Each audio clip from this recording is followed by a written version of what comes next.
Hello and welcome to today's episode of the Research Project series of Bright on Buddhism, where I will be discussing and presenting some of my own original research into topics of Buddhism, making use of various primary and secondary sources to craft an argument and/or a narrative about a given topic.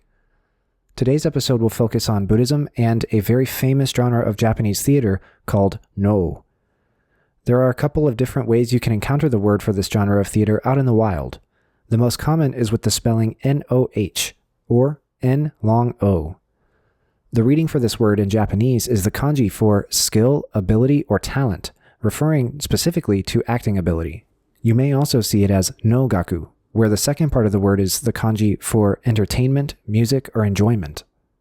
This is a very entertaining and fascinating genre of theater. To begin with, it is very standardized and formal. Performances usually take up an entire day, with various types of plays performed throughout the day. In history, there were about 2,000 plays written and performed in the No genre, with only about 250 of those plays still being performed to this day. All of these plays are categorized into 5 subgenres according to very strict subgenre rules that we will describe and talk about. The purpose of this research project episode is to examine the concrete and the interpretive Buddhist influences and elements of No theater as a genre. First, we will discuss the history and origins of No theater. Then we'll be examining No stages, props and costumes, and performance elements. And then we will look at an example play called Asumori as the window through which to see these Buddhist elements and influences. By the end, it will have become clear that No plays often contain Buddhist themes of impermanence, karma, suffering, attachment, and salvation, as well as Buddhist motifs and characters, such as hell dwellers, hungry ghosts, devas, pure lands, and monks. Additionally, we will see that elements such as the music, the staging, the acting, and the performances mirror Buddhist rituals at temple sites, and are often themselves reflective of Buddhist themes and elements as well. So, let's begin with the origins of No as a genre. No theater has its roots in the Sarugaku genre of the 14th century, and was indeed established by a single troupe of Sarugaku actors. The first part of the word Saru means monkey, and Gaku means the same thing as before. So the whole word means monkey music or monkey entertainment, and that speaks to some degree about what sort of performances went on in this genre of theater. There would be comedic dialogues that made great use of wordplay, improvised song and dances, acrobatic performances, and short narrative plays. This genre was a lot more like a circus than No would turn out to be, but it should be said that while Sarugaku players invented and innovated the No genre, influences on the style of No came from various genres and sources. So, who established the genre of No and how? The answer is father and son duo Kanami Kiyotsugu and Zeami Motokiyo. Kanami Kiyotsugu, who lived from 1333 to 1384, which is the Muromachi period of Japanese history, began his career as a Sarugaku actor in the Kansai region of Japan, where present-day Kyoto and Osaka are. He founded a Sarugaku troupe, but he eventually moved the troupe to the Kanto region, present-day Tokyo area, and switched gears to what would become the No genre. He wrote, acted, produced, and played and composed music for the stage, so he was really deeply involved in each stage of the process. At this time in history, most people who were involved with the theater were multi-skilled in this way. This is something that is true even in Hollywood in the modern era. Many famous actors can sing, dance, play an instrument, or even direct, produce, or write for the screen and stage. Kanami began traveling around Kanto and Kansai giving performances of his plays, and he even let his son act in them. His son was named Zeami Motokiyo, and he lived from around 1363 to 1443. There is a story that Kanami got the chance to perform one of his plays in front of a 17-year-old Ashikaga Yoshimitsu, who would become the Ashikaga shogun, the military chieftain in charge of the Bakufu, or the military government. For context, this is the most powerful position that a person can hold in this time period, short of being the emperor himself. Zeami was 12 years old in this play, and apparently Ashikaga Yoshimitsu fell in love with the play, but also with Zeami himself in particular, and he began to patronize the father-son duo, and No took off from there. In the ensuing decades, many plays were written and adapted for the genre, and many performances took place at Ashikaga Yoshimitsu's palace. Many new actors and playwrights entered the scene and began founding their own schools, and many more performances began to take place. From this original father-son duo, several more schools or guilds of No writers and performers were founded. This is very important to its development. No troops or guilds heavily relied on lineage or guild culture. Troops, schools, guilds, or whatever you want to call them were theater companies that grew out around a core founding group, and they employed costume makers, writers, actors, musicians, and later they even also contracted woodblock printmakers to advertise actors and plays. This has led to some of the most famous ukiyo-e woodblock prints that we have today.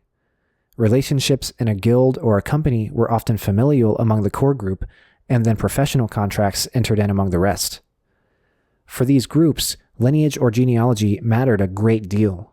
For example, if you were a descendant of a great actor or a great writer, you likely became an actor or writer yourself, and your name carried a lot of weight. For example, Ortolani Oniji III in the role of Servant Edobe by Sharaku is a very famous example of a descendant actor rendered in costume and in character by a woodblock printmaker, Sharaku, for the purpose of advertisement. There are 5 major lineages or companies of No theater. These are the Kanzei School, founded by Kanami and Zeami, the Hosho School, founded by Kanami's older brother, the Konparu, established by Konparu Zenshiku, the Kongo, founded by Ujikatsu, and the Kita, established in the Edo period by Shichidaiyu Chono. So, having discussed the foundations and the development of No, we can see a couple of points of similarity between No theater and Buddhism. First off, it was heavily dependent on patronage by the wealthy elite. This was how everything was financed. In the case of Buddhism, temples have been constructed and founded based almost solely on patronage from the imperial family and/or the shogunate or the wealthy aristocracy throughout most of Japan's history. Many Buddhist rituals, such as ordination rites, giant sutra readings, and holiday rituals were performed on imperial family platforms, and with sponsorship, organization, and assistance from the imperial family themselves or the aristocracy. Another important point of similarity is this emphasis on lineage. In No theater, guilds and companies were unified by the kinds of long-standing relationships I mentioned, but they were also unified by methods of acting, music, production, and creative property, and by organizational structure. Lineages and sects of Japanese Buddhism, especially in the late medieval and early modern period, were also unified on similar grounds, barring, in most cases, familial relationships. The various sects of Japanese Buddhism would be unified based on which rituals they performed, which sutras they emphasized and recited, and how they ordained and organized their monastic community. This would also be a good time to note that many No stages were actually constructed on Buddhist temple grounds, Shinto shrine grounds, and on palatial grounds that belonged to the wealthy elite, which further shows the relationship between religious institutions and No theater. So we can now discuss different types of plays and their content. As I mentioned before, there were about 2,000 plays that were authored and performed in history, and only 250 of those survive and continue to be performed to this day. The 250 that survived are strongly reflective of the tastes and the proclivities of the Edo period elite, because No theater flourished and enjoyed most of its popularity during that period. So, these surviving plays are much less reflective of what entertained the vast majority of people throughout history, so keep that in mind. Nevertheless, there are several ways in which to categorize and split up No plays. One way is by subject matter. There are 3 subject types of No play. The first is Genzai No, which translates to present-day No, and it deals with human characters and events and is usually presented in a linear narrative. The second type is Mugen No, which translates to supernatural No, and as the name suggests, this type deals with gods, ghosts, or spirits, particularly in the main character role. The third type is Ryokake No.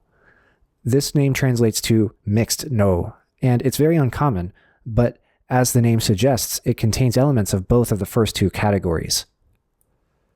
There's another more specific way to categorize No plays, and that is by theme.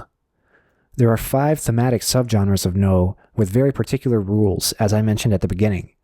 The first of these are kamimono, or god plays, which tell the story of a shrine or they praise a particular Shinto kami. A famous example of this would be Takasogo, authored by Zeami. The next type is shuramono, or warrior plays, and these tell the story of a warrior who has fallen into a Buddhist hell full of asuras or demons, and he must fight his way out. One of the famous examples of this type is Yorimasa, which tells the story of Minamoto no Yorimasa. This play tells the story of Minamoto no Yorimasa, and it is a fictionalized account of how this famous Heian period samurai defeated a mythical creature called a Nue. The next type is Katsura mono, or wig plays. These plays are so called because only men were allowed to act in plays, even if the character, or every character, was a woman. So in order to portray women, men would have to wear wigs.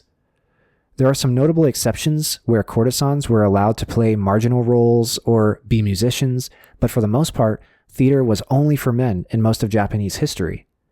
The reason for that is that women were barred from acting because the stage is treated like a sacred space, and women actors were seen as being dirty, defiled, and depraved creatures. The claim that is made about these rules and regulations was that women actors were engaging in illegal prostitution, making them unfit for the stage. It made them dirty, it was morally reprehensible, and so they shouldn't be allowed to go on the stage. Ironically, lots of male actors, potentially all of the famous ones, were prostitutes as well. This is just more of the misogyny that we've been seeing in Buddhism and Shinto for this entire show. These Katsura plays tell stories involving courtly women in the main character role. A famous example of a Katsura mono, or a wig play, would be Sotoba Komachi, which translates to Komachi at the Grave Post. This play was written by Zeami's father, Kanami. There are also miscellaneous plays, which, as the name suggests, tell the story of various topics. They don't have a specific theme that relates them to one of the other categories. They're just plays that don't fit nicely into any of the other genres, and so they are called miscellaneous. Some subtypes of miscellaneous plays include a madness play, known as a kyōgen mono, or a vengeful ghost play, known as an onryo mono. A famous example of a miscellaneous play is dojoji, which translates to dojo temple. This play was either written by Kanami or Kanzei Nobumitsu. This is a retelling of a very famous legend that takes place at dojoji, where a malevolent temptress spirit tries to ask for a monk's hand in marriage, and whenever she's refused, she turns into a serpent and she coils herself around the famous bell at dojoji, and in coiling around it made it white hot and burned the monk to death inside. This is a very historically important and very fascinating legend to learn more about. Finally, we have kirimono, which translates to ending plays. These tell stories involving demons, monsters, ghosts, and more, and they're performed at the very end of a no theater performance at the end of the day. A famous example of a kirimono would be Kasuga Ryujin, which translates to the Kasuga Dragon God. This one was written by Konparu Zenshiku, who, as you saw, founded the Konparu school of no theater. This play is very interesting because it features a very famous historical figure known as Myoe, who lived from 1173 to 1232. In the play, Myoe wants to go visit all of these very famous places in China and India that are very significant to Buddhism. For example, he wants to go visit Vulture Peak in India, where the Buddha is said to have preached. He also wants to visit the site where the Buddha preached, where he was born, where he died, where he reached enlightenment. But the dragon god of Kasuga Shrine appears to Myoe in a dream and tells him not to go, explaining how some of these sites are represented in Japan. For example, Vulture Peak is equivalent to Mount Mikasa, and so he encourages Myoe instead to visit the sacred sites in Japan. Myoe eventually decides to stay in Japan and visit the sites there instead of going to the mainland. At this stage, we should mention that there are specific names in Japanese for the different character roles in a no play. The main character is the shite. The supporting actor is the waki. The musicians are called the hayashi. There are typically 4 instruments: a flute or a fue, a shoulder drum or a kotsuzumi, a hip drum or an otsuzumi, and a stick drum, a taiko. There's also sometimes a chorus of narrators, and this is called the jutai. At a typical no performance, you'll see one of each of these types of plays performed in order, and in between each play, which lasts about 90 minutes, there will be a short comical play called a kyōgen. Kyōgen in Japanese means wild words or crazy speech, speaking to the comical and fantastical nature of the stories told. These are very entertaining palate cleansers that are usually thematically related to the rest of the plays presented in some way. These are some of my favorite Japanese plays because they rely so strongly on wordplay, awkward situations, self-deprecating humor, and situations where somebody takes something small way too seriously. And these are all around wonderful formulas for situational and slapstick comedy. Hopefully, discussing the different ways that Noh plays are categorized has helped also give you a sense of what sort of plays are out there and what they would be about. Next, let's discuss staging, costuming, and production of a Noh play. Unlike other genres of theater around the world, the stage for a Noh play is pretty much the exact same across the entire genre. There are some differences here and there, but for the most part, there is a highly standardized set design. The main stage, called the butai, is square and sits beneath a slanted roof, even if the stage is indoors. The slanted roof is supported by eye-fixing columns, known as the metsuke hashira, and these are used for blocking for the actors, just like how in English we say, look stage right or run stage left.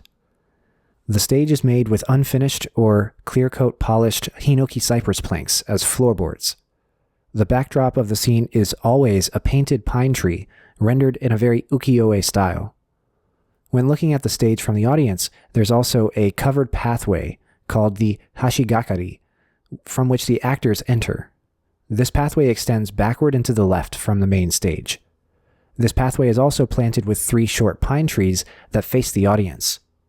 These pine trees carry very significant religious symbolism.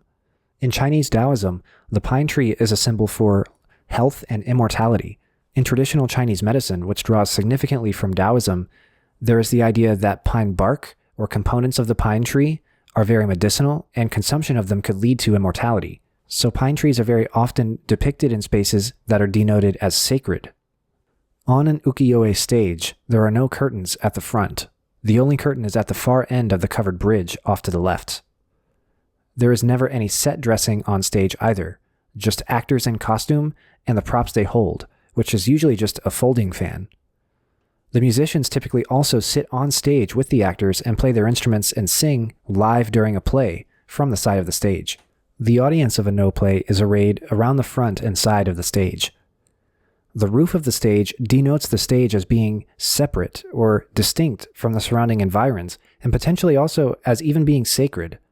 The Noh stage itself, as we mentioned before, is treated as being a sacred space, and it's understood as a special blank canvas upon which only the performance of plays can be painted.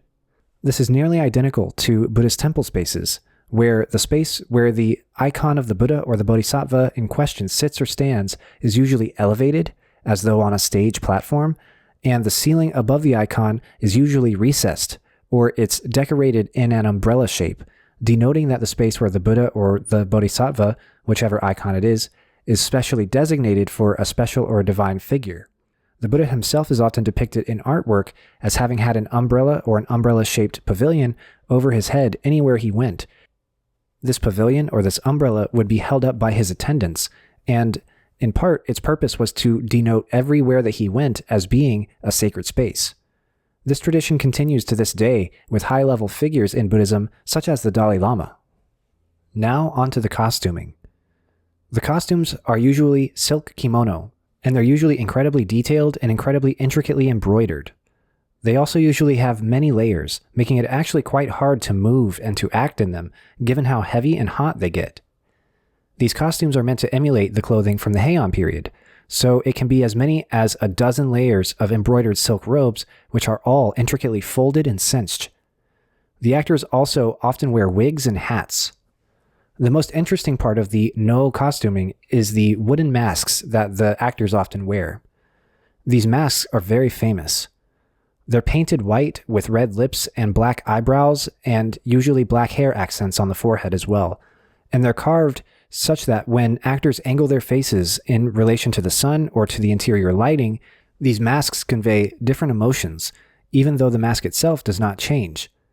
The actors train to be incredibly skilled in knowing what time of day it is, where the sun is if the play is outside, or where the interior lighting is if it's inside, and they angle their faces such that the masks look like they're alive, even though they're carved in wood. Definitely look these masks and costumes up. They're super beautiful and fascinating. Barring the masks, the robes and fans that emulate the Heian period are yet another similarity with Japanese Buddhism. In the West, we commonly think that all Buddhists always wear the red and ochre robes, but actually, there is a great deal of variety in the attire of Japanese Buddhist monks.